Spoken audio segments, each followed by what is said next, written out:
శ్రీ జగద్గురు ఆదిశంకరాచార్య విరచిత శ్రీ శివానంద లహరి. ఓం ధ్యానం. గురు బ్రహ్మ గురుర్విష్ణు గురుర్దేవో మహేశ్వరః గురు సాక్షాత్ పరబ్రహ్మ తస్మై శ్రీ గురవే నమః. శుక్లాంబరధరం విష్ణుం శశివర్ణం చతుర్భుజం ప్రసన్నవదనం ధ్యాయేత్ సర్వవిఘ్నోపశాంతయే. ఓం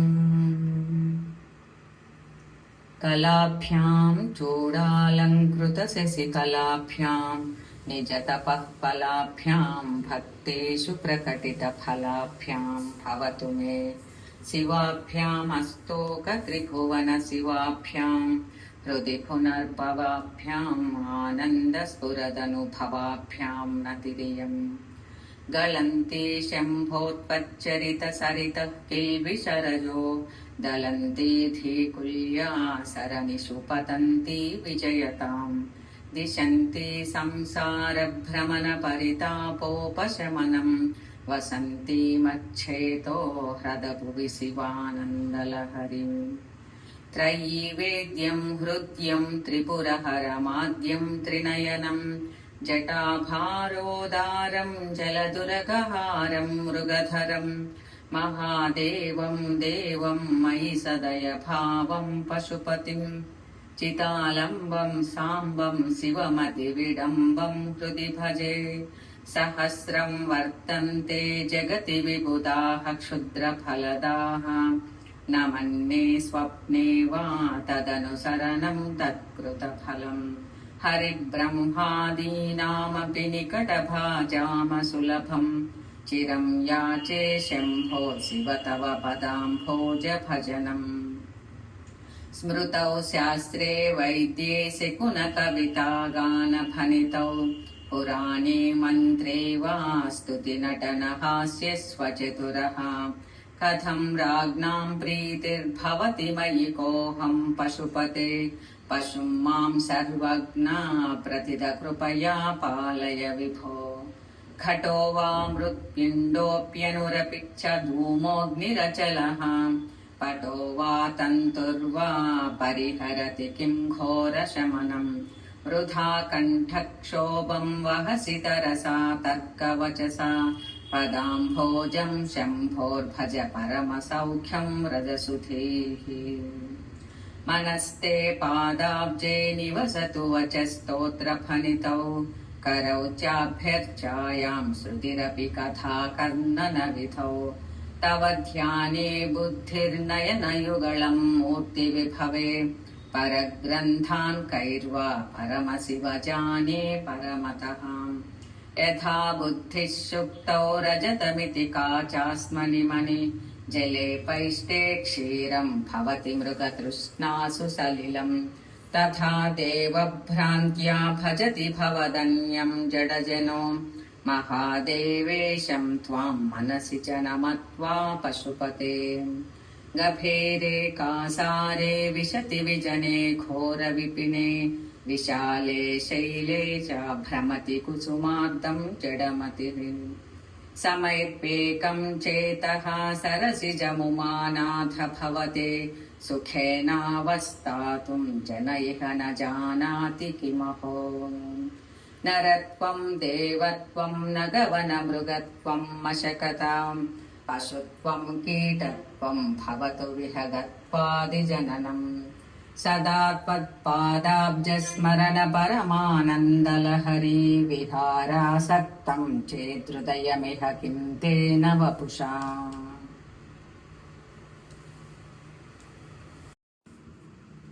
वटुर्वा गेही वा यतिरपि जटी वा तदितरो नरो वा यः कच्चित् भवतु भव किं तेन भवति. यदीयं हृत्पद्मं यदि भवदधीनं पशुपते तदीयस्त्वं शम्भो भवसि भवभारं च वहसि. गुहायां गेहे वा बहिरपि वने वा द्रिशिखरे जले वा वह्नौ वा वसतु वसतेऽहं किं वद फलम्. सदा यस्त्वयिवान्तः करणमपि शम्भो तव पदे स्थितं चेद्योगोऽसौ स च परमयोगी स च सुखी। असारे संसारे निज भजन दूरे जडधिया भ्रमन्तं मामन्धं परमकृपया पातुमुचितम्। मदन्यः को दीनस्तव कृप न रक्षाति निपुना स्त्वदन्यः को वा मे त्रिजगतः शरण्यः पशुपते। प्रभुस्त्वं दीनानां खलु परमबन्धुः पशुपते प्रमुख्योऽहं तेषामपि किमुत बन्धुत्वमनयोः। त्वयैव क्षन्तव्याः शिवमदपराधाच्च सकलाः प्रयत्नात् कर्तव्यं मदवनमियं बन्धुसरणिः। उपेक्षा नो चेत् किं न हरसि भवध्यानविमुखाम् दुराशा भूयिष्ठां विधिलिपिमशक्तो यदि भवान्। शिरस्त्वयि धैधात्रं न खलु सुवृत्तं पशुपते कदं वा निर्यत्नं करनखमुखेनैव लुलितम्। विरिञ्चिद्दीर्घायुर्भवतु भवता तत्परशिरः चतुष्कं संरक्ष्यं स खलु भुवि दैन्यं लिखितवान्। विचारः को वा मां विशदकृपया पाति शिवते कटाक्षव्यापारः स्वयमपि च दीनावनपरः। फलाद्वा पुण्यानां मयि करुणया वा त्वयि विभो प्रसन्नेऽपि स्वामिन् भवदमलपादाब्जयुगलम्। कथं पश्येयं मां स्थगयति नमः सम्भ्रमजुषाम् निलिम्पानां श्रेणिर्निजकनकमाणिक्यमकुटैः। त्वमेको लोकानां परमफलदो दिव्यपदवीं वहन्तस्त्वन्मूलां पुनरपि भजन्ते हरिमुखाः। कियद्वा दाक्षिण्यं तव शिवमदाशा च कियति कदा वा मद्रक्षां वहसि करुणापूरितदृशाम्। दुराशा भूयिष्ठे दुरधिपगृहद्वारघटके दुरन्ते संसारे दुरितनिलये दुःखजनके। मदायासं किं न व्यपनयसि कस्योपकृतये वदेयं प्रीतिच्छेत्तव शिव कृतार्थाः खलु वयम्। सदा मोहाटव्यां चरति युवतीनां कुचगिरौ नटत्याशा शाखा स्वटति झटिति स्वैरमभितः। कपालिन् भिक्षो मे हृदय कपिमत्यन्तचपलं दृढं भक्त्या बद्ध्वा शिव भवदधीनं कुरु विभो। धृतिस्तम्भाधारां दृढगुणनिबद्धां सगमनां विचित्रां पद्माढ्यां प्रतिदिवस सन्मार्गघटितां। स्मरारे मच्छेतः स्फुटपटकुटिं प्राप्य विशदां जय स्वामिन् शक्त्या सह शिवगणैः सेवित विभो। प्रलोभाद्वैरर्थाहरण परतन्त्रो धनिगृहे प्रवेशो दुःखः सन् भ्रमति बहुधा तस्करपते। इमं चेतच्चोरं कथमिह सहे शङ्कर विभो तवाधीनं कृत्वा मयि निरपराधे कुरु कृपाम्।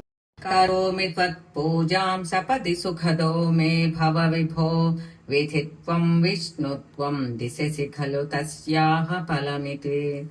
पुनश्च त्वां द्रष्टुं दिवि भुवि वहन् पक्षिमृगतामदृष्ट्वा तत्खेदम् कथमिह सहे शङ्कर विभो। कदा वा कैलासे कनकमणिसौधे सहगणै वसन् शम्भोरग्रे स्फुटघटितमूर्धाञ्जलिपुटः। विभो साम्ब स्वामिन् परमशिव पाहीति निगदन् विधातॄणां कल्पान् क्षणमिव विनेष्यामि सुखतः।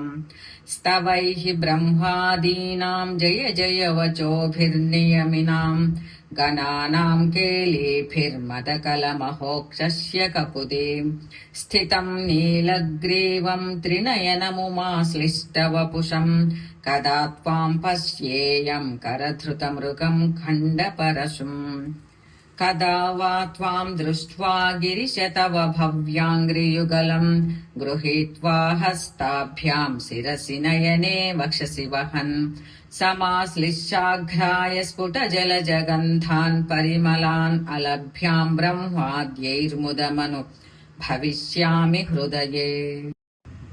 करस्ते हेमाद्रौ गिरिशनिकटस्ते धनपतौ गृहस्ते स्वर्भोजामरसुरभिचिन्तामणिगणे शिरस्ते सीतांशौ चरणयुगलस्तेऽखिलशुभे कमर्दम् दास्येऽहम् भवतु भवदर्थम् मम मनः। सारूप्यम् तव पूजने शिवमहादेवेति सङ्कीर्तने सामीप्यम् शिवभक्तिधुर्यजनता साङ्गत्य सम्भाषणे सालोक्यम् च चराचरात्मकतनुध्याने भवानीपते सायुज्यम् मम सिद्धमत्र भवति स्वामिन् कृतार्थोऽस्म्यहम्। त्वत्पादाम्बुजमर्चयामि परमम् त्वाम् चिन्तयाम्यन्वहम् त्वामीशम् शरणम् व्रजामि वचसा त्वामेव याचे विभो। वीक्षाम्ये दिश चाक्षुषीम् सकरुणाम् दिव्यैश्चिरम् प्रार्थिताम् शम्भो लोकगुरो मदीयमनसः सौख्योपदेशम् कुरु। वस्त्रोद्धूतविधौ सहस्रकरता पुष्पार्चने विष्णुता गन्धे गन्धवहात्मतान्नपचने बहिर्मुखाद्यक्षताम् पात्रे काञ्चन गर्भतास्ति मयि चेत् बालेन्दुचूडामणे शुश्रूषाम् करवाणि ते पशुपते स्वामिन् त्रिलोकी गुरो। नालम् वा परमोपकारकमिदम् त्वेकम् पशूनाम् पते पश्यन् कुक्षिगतान् चराचरगणान् बाह्यस्थितान् रक्षितुम् सर्वामर्त्यपलायनौषधमिति ज्वालाकरम् भीकरम् निक्षिप्तम् गरलम् गले न गिलितम् नोक्तीर्णमेव त्वया। ज्वालोग्रह सकलामरातिभयदक्ष्वेलः कथम् वा त्वया दृष्टः किञ्च करे धृतः करतले किम् पक्वजम्बूफलम् जिह्वायाम् निहितस्य सिद्धघुटिका वा कण्ठदेशे भृतः किन्ते नीलमणिर्भूषणमयम् शम्भो महात्मन् वद।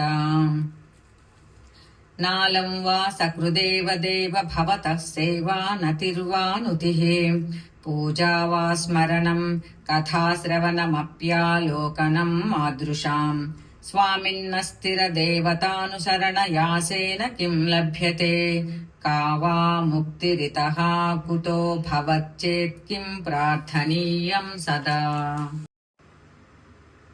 क्रीम् भ्रूमस्तव साहसम् पशुपते कस्यास्ति शम्भो भवद्धैर्यम् चेदृशमात्मनः स्थितिरियम् चान्यैकथम् लप्यते भ्रश्यद्देव गणम् त्रसन्मुनिगणम् नश्यत्प्रपञ्चम् लयम् पश्यन्निर्भय एक एव विहरत्यानन्दसान्द्रो भवान्।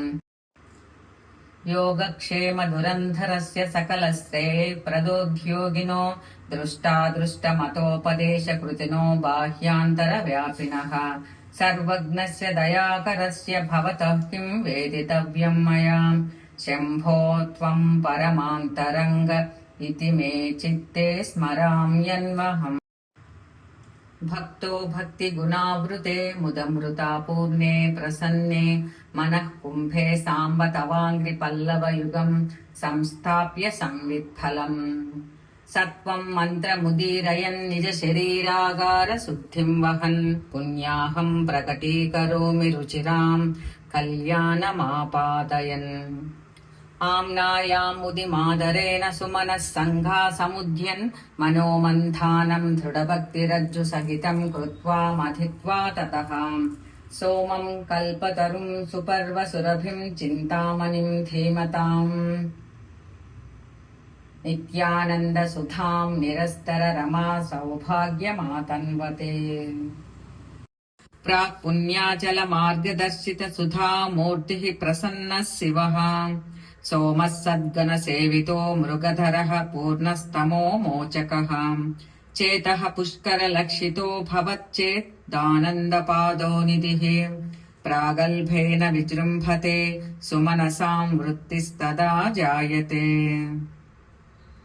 ధర్మో మే చతురంగ్రికః సుచరితః పాపం వినాశం గతం కామక్రోధమదాదయో విగలితాః కాలః సుఖావిష్కృతః జ్ఞానానందమహౌషధిః సుఫలితా కైవల్యనాథే సదా మాన్యే మానస పుండరీక నగరే రాజావతంసే స్థితే.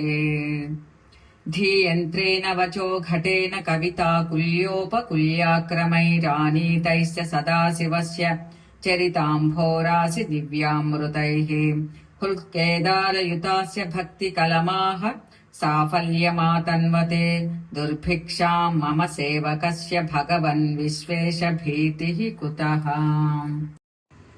పాపోత్పాత విమోచనాయ రుచిరైశ్వర్యాయ మృత్యుంజయ స్తోత్ర ధ్యాన నతి ప్రదక్షిణ సపర్యాలోకనాకర్ణనే జిహ్వా చిత్త శిరోంగ్రిహస్త నయనా శ్రోత్రైరహం ప్రార్థితో మామాజ్ఞాపయ తన్నిరూపయ ముహుర్మామేవ మామేవ చః. గాంభీర్యం పరిఖాపదం ఘనధృతిః ప్రాకార ఉద్యద్గుణస్తోమచ్చాప్తబలం ఘనేంద్రియచయోద్వారాణి దేహే స్థితః విద్యావస్తు సమృద్ధిరిత్య కిల సామగ్రీ సమేతే సదా దుర్గాతి ప్రియదేవ మామక మనో దుర్గే నివాసం కురు. మా గచ్చత్వమితస్తతో గిరిశభో మయ్యేవ వాసం కురు స్వామిన్నాది కిరాత మామక మనః కాంతార సీమాంతరే వర్తంతే బహుశో మృగా మదదశో మాచర్య మోహాదయ తాన్ హత్వా మృగయా వినోద రుచితా లాభం చ సంప్రాప్యసే. करलग्न मृगः करीन्द्रभङ्गो घनशार्दूल विखण्डनोस्त जन्तुः गिरिशो विशदाकृति च चेतः कुहरे पञ्चमुखोऽस्ति मे कुतोभिः. चन्दः शाखिशिखान्वितैर्द्विजवरैः संसेविते शाश्वते सौख्यापादिनि खेदभेदिनि सुधासारैः फलैर्दीपिते चेतः पक्षिशिखामने त्यज वृथा सञ्चारमन्यैरलम् नित्यं शङ्करपादपद्मयुगली नीडे विहारं कुरु. आकीर्णेन खराजिकान्ति विभवैरुद्यस्तुदा वैभवै राधौ तेऽपि चे पद्मरागललिते हंसव्रजैराश्रिते नित्यं भक्तिवधो गणैश्च रहसि स्वेच्छा विहारं कुरु. स्थित्वा मानसराजहंस गिरिजानाथाङ्घ्रिसौधान्तरे शम्भुध्यान वसन्त संगिनि हृदा रामेघ जीर्णच्छदाः शस्त्रा भक्तिलतच्चटा विलसिताः पूर्ण्या प्रवालश्रिताः दीप्यन्ते गुणगोरका जपवचः पुष्पाणि सद्वासनाम् ज्ञानानन्द सुधामरन्दलहरी संवित्फलाभ्युन्नतिः.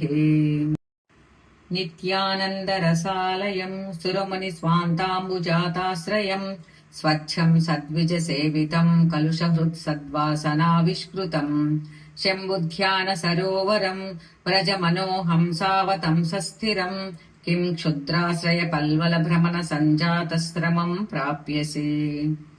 आनन्दामृतपूरिता हरपदाम्भोजालवालोद्यता स्थैर्योपग्नमुपेत्य भक्तिलतिका शाखोपशाखान्विता उच्चैर्मानसकायमानपटलीमाक्रम्य निष्कल्मषा नित्याभीष्टफलप्रदा भवतु मे सत्कर्म संवर्धिता.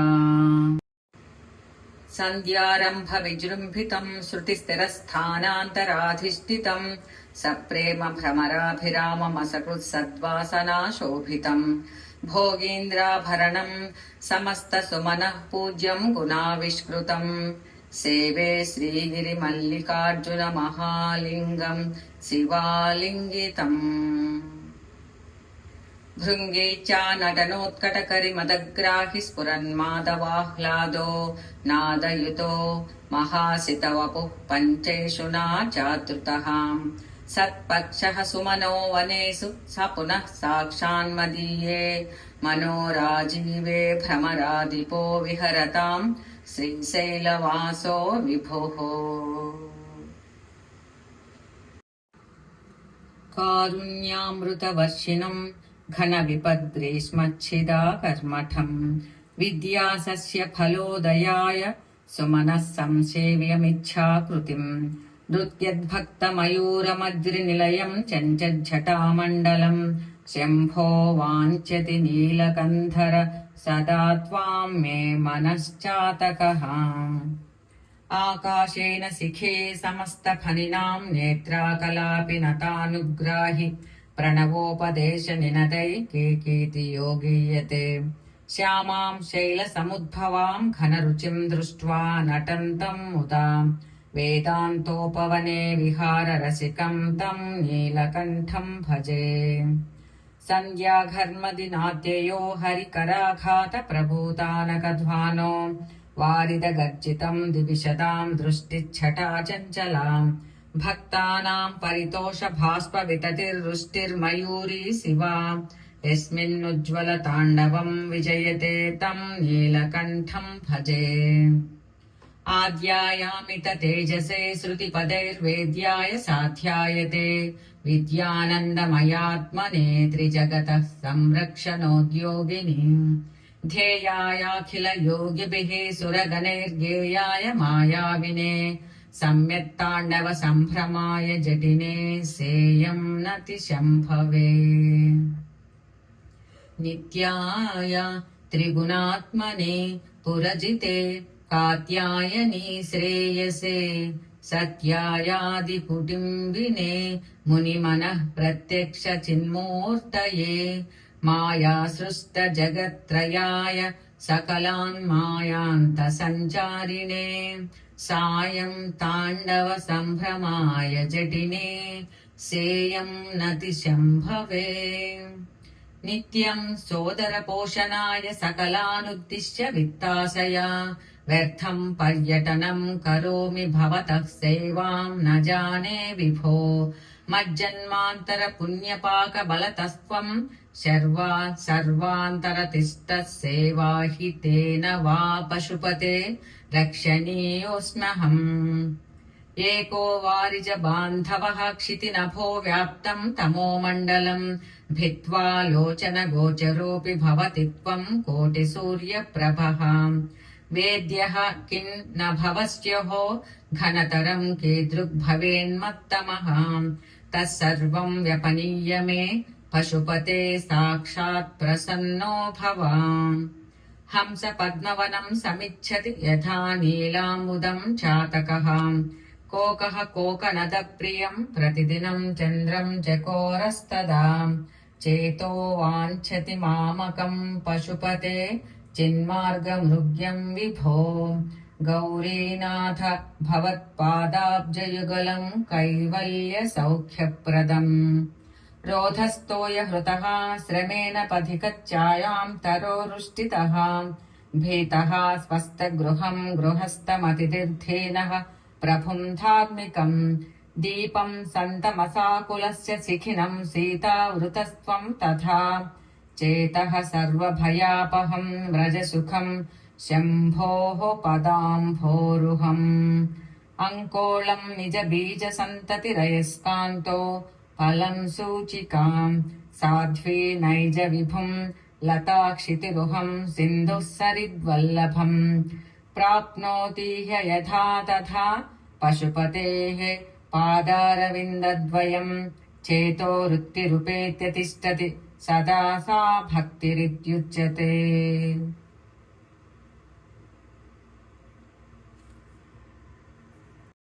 आनन्दाश्रुभिरातनोति पुलकम् नैर्मल्य तच्छादनम् वाचा शङ्खमुखे स्थितैः च जठरापूर्तिम् चरित्रामृतैः रुद्राक्षैर्भसितेन देव वपुषो रक्षाम् भवद्भावना पर्यङ्के विनिवेश्या भक्तिजनने भक्तार्थकम् रक्षति।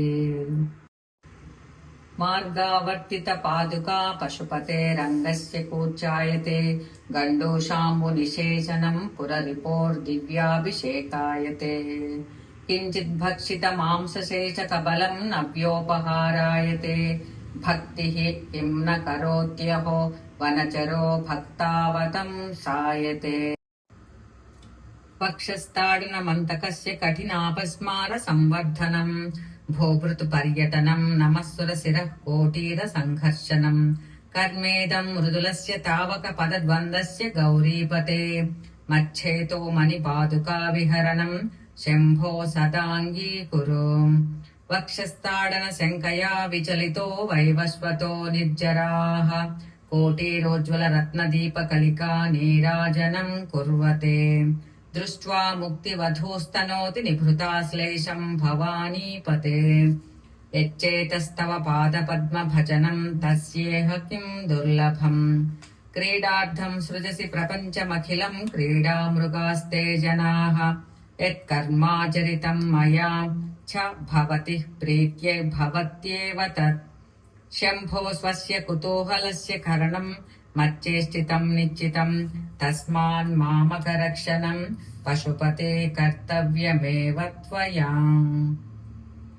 बहुविध परितोष भास्पपूरस्फुटपुलकाङ्कित चारुभोगभूमिम् चिरपदपलकांक्षि सेव्यमानाम् परम सदाशिव भावनाम् प्रपद्ये अमितमुदमृदम् मुहुर्दुहन्तीम् विमल भवत्पदगोष्ठमावसन्तीम् सदय पशुपते सुपुण्यपाकाम् मम परिपालय भक्तिधेनुमेकाम् जडता पशुता कलङ्किता कुटिलचरत्वम् च नास्ति मयि देवा अस्ति यदि राजमौले भवदाभरणस्य नास्मि किम् पात्रम् अरहसि रहसि स्वतन्त्रबुद्ध्या वरिवसतिम् सुलभः प्रसन्नमूर्तिः अगणित फलदायक प्रभुर्मे जगदधिको हृदि राजशेखरोऽस्ते आरूढ भक्ति गुण कुञ्चित भावचापयुक्तैः शिवस्मरण बाणगणैरमोघैः निर्जित्य किल्बिष रिपून् विजयी सुधीन्द्रः सानन्दमावहति सुस्थिर राजलक्ष्मीम् ध्यानाञ्जनेन समवेक्ष्य तमः प्रदेशम् भित्त्वा महाबलिभिरीश्वर नाम मन्त्रैः दिव्याश्रितम् भुजगभूषणमुद्वहन्ते ये पादपद्ममिहते शिवः ते कृतार्थाः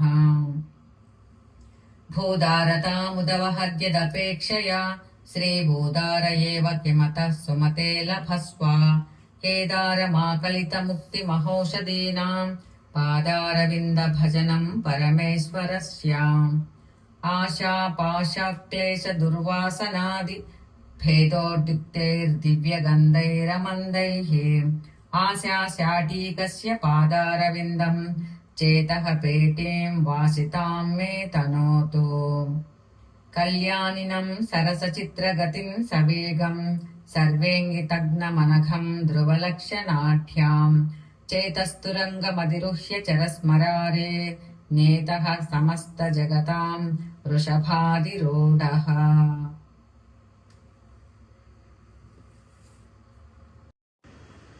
भक्तिर्महेश पदपुष्करमावसन्ते कादम्बिनीव कुरुते परितोषवर्षम् सम्पूरितो भवति यस्य मनस्तटाकः स्तज्जन्म सस्यमखिलम् सफलम् च नान्यत् बुद्धिः स्थिरा भवितुमीश्वर पादपद्मसक्ता वधो विरहणीव सदा स्मरन्ति सद्भावना स्मरणा दर्शन कीर्तनादि सम्मोहितेव शिवमन्त्र जपेन विन्ते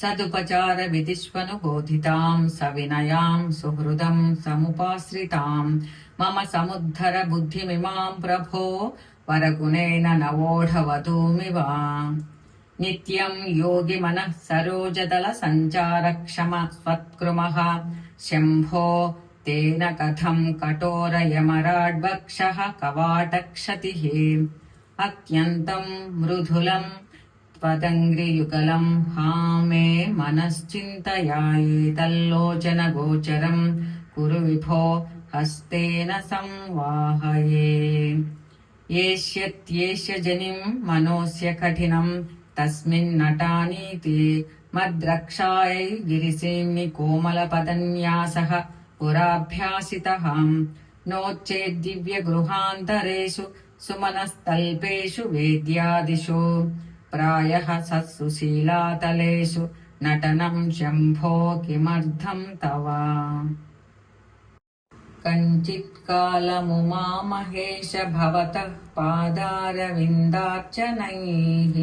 कञ्चिद्ध्यानसमाधिविच्यनतिभिः कञ्चित्कथाकर्णनैः कञ्चिन्चिदवेक्षणैश्च नुतिभिः काञ्चिद्दशामीदृशीम् यः प्राप्नोति मुदा त्वदर्पितमना जीवन् स मुक्तः खलु बाणत्वं वृषभत्वमर्दवपुषा भार्यात्वमार्यापते घोनित्वं सखिता मृदङ्गवहतां चेद्यादिरूपं दधौ त्वत्पादे नयनार्पणं च कृतवान् त्वद्देहभागो हरिः पूज्यात् पूज्यतरः स एव हि न चेत् को वा तदन्योऽधिकः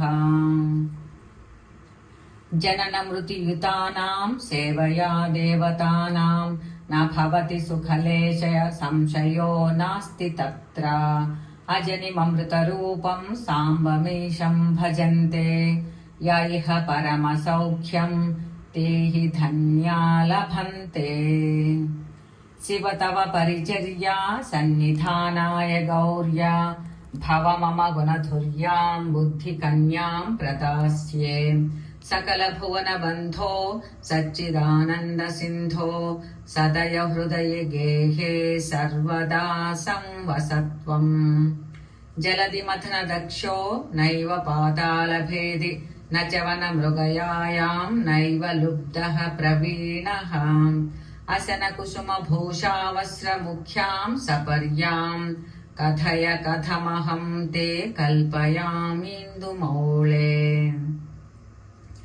पूजाद्रव्यसमृद्धयो विरचिताः पूजां कथं कुर्महे पक्षित्वं न च वाकिटित्वमपि न प्राप्तं मया दुर्लभम् जाने मस्तकमङ्घ्रिपल्लवमुमा जाने न तेऽहं विभो न ज्ञातं हि पितामहेन हरिणा तत्त्वेन दद्रूपिणाः अशनं गरलं फणिकलापो वसनं चर्म च वाहनं महोक्षः मम दास्यसि किमस्ति शम्भो तव पादाम्बुजभक्तिमेव देहि यथा कृताम्भोनिधि सेतुबन्धनः करस्थलाधः कृतपर्वताधिपः भवानी ते लङ्घितपद्मसम्भवस्तदा शिवाच्यस्तव भावनक्षमः नतिभिर्नुतिभिस्त्वमीश पूजा विधिभिर्ध्यानसमाधिभिर्न तुष्टः धनुषा मुसलेन चास्मभिर्वा वदते प्रीतिकरं तदा करोमि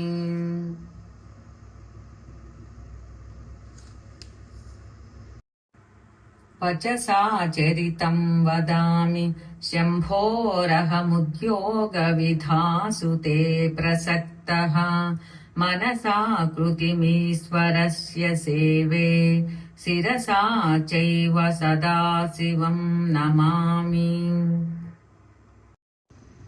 आद्या विद्या हृद्गता निर्गतासीत् विद्या हृद्या हृद्गता त्वत्प्रसादात् सेवे नित्यं श्रीकरं तत्पदाब्जं भावेर्मुक्तेर्भाजनं राजमौले दूरीकृतानि दुरितानि दुरक्षराणि दौर्भाग्यदुःखदुरहङ्कृति दुर्वचांसि सारं त्वदीयचरितं नितरां पिबन्तं गौरीशा मामिह समुद्धर सत्कटाक्षैः सोमकलाधरमौळौ कोमलगणकन्धरे महामहसि स्वामिनि गिरिजानाथे मामकहृदयं निरन्तरं रमताम् सारसनाक्ते नयने तावेव करौ स एव कृतकृत्यः यायेयौ यो भर्गं वदति क्षेते सदार्चतः स्मरति अतिमृदुलौ मम चरणावति कठिनं ते मनो भवानीशा इति विचिकित्सां सन्त्यज शिव कथमासीद्गिरौ तथा वेशः धैर्याङ्कुशेन निभृतं रभसादाकृष्य भक्तिशृङ्खलया पुरहरा चरणालाने हृदयमदेभं बधान चिद्यन्त्रैः प्रचरत्यभितः प्रगल्भवृत्या मदवानेश मनः करीगरीयान् परिगृह्य नयेन भक्तिरज्वा परमस्तानुपदं दृढं नयामुम् सर्वालङ्कारयुक्तां सरलपदयुतां साधुवृत्तां सुवर्णां सद्भिः संस्तूयमानां सरसगुणयुतां लक्षितां लक्षणाढ्याम् उद्यद्भूषा विशेषमुपगतविनयां द्योतमानार्थरेखां कल्याणीं देवगौरीप्रिया मम कविता कन्यकां त्वं गृहाणा इदं ते युक्तं वा परमशिवकारुण्यजलधे गतौ तिर्यग्रूपं तव पद शिरोदर्शनधिया हरिब्रह्माणौ तौ दिवि भुवि चरन्तौ श्रमयुतो कथं शम्भो स्वामिन् कथय मम वेद्योऽसि पुरतः स्तोत्रेणालामहं प्रवच्मि न मृषा देवा विरिञ्चादयः स्तुत्यानां गणना प्रसन्न समये त्वामग्रगण्यं विदुः महात्म्याग्रा विचारण प्रकरणे धानातुष स्तोमवद्धूतस्त्वां विदुरुत्तमोत्तमफलम् शम्भो भवः सेवकाः शम्भो भवः सेवकाः शम्भो भवः सेवकाः।